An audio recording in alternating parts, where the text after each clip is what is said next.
Hi everyone. Today I have a column from March 1987 called Sheer Torture. And I'm not talking about you. No, I'm not.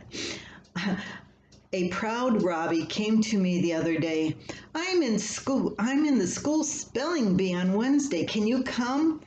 You can, can't you? I checked my calendar.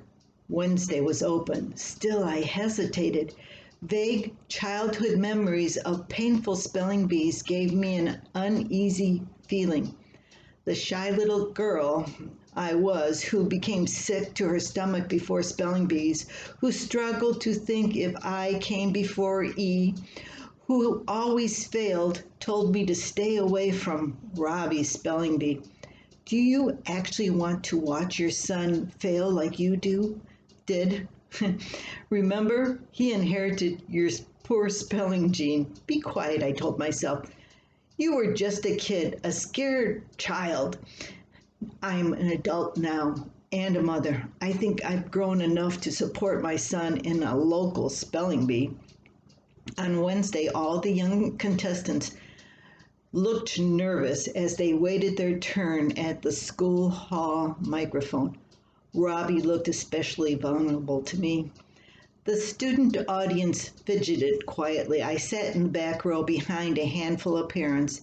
The uneasy feeling in my stomach made me wonder about flu and the lunch I had eaten. First, the student contestants were given a practice round. I thanked God then for the opportunity for them to spell without the threat of failure. Nerves took their toll early. Two good spellers went down on technicalities. They were crushed and furious with their own mistakes. The mother and me wanted to hug them and tell them they are all great kids, even after a little mistake. But I didn't, because an emotional adult would only have embarrassed them more. One little girl burst into tears after she missed her word. That girl was the image of me in 1960. Robbie's turn came. The teacher pronounced the word. I couldn't hear what she said from my position. I held my breath and looked at the floor as I listened for Robbie's answer. He spelled the word correctly. I breathed again. The words came one at a time, one child at a time. I knew every student on that stage. My heart went out to each one of them. As the words progressed, my hands grew clammy. My face was probably as red as Robbie's. I didn't want to watch. I didn't want to hear mistakes. I wanted to cover my head and put my hands over my ears. The difficulty grew. Quibbling, aridly, narrative, yucca, intolerant, scrumptious. Robbie missed. He spelled acclaim his mother's way with one C. But my torture didn't end with him. It lasted until the final word was correctly spelled and the school's winner selected. I don't ever think I'll grow far enough away from that 1960s little girl to properly handle the torture of spelling bees. But now as a mother, I can at least survive in the audience, if only barely. Oh, I was so terrible at spelling bees.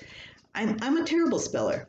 I take my time, I look things up, I can use Google, and I can talk to it, and then maybe if it understands me, it'll give me the correct spelling of a word.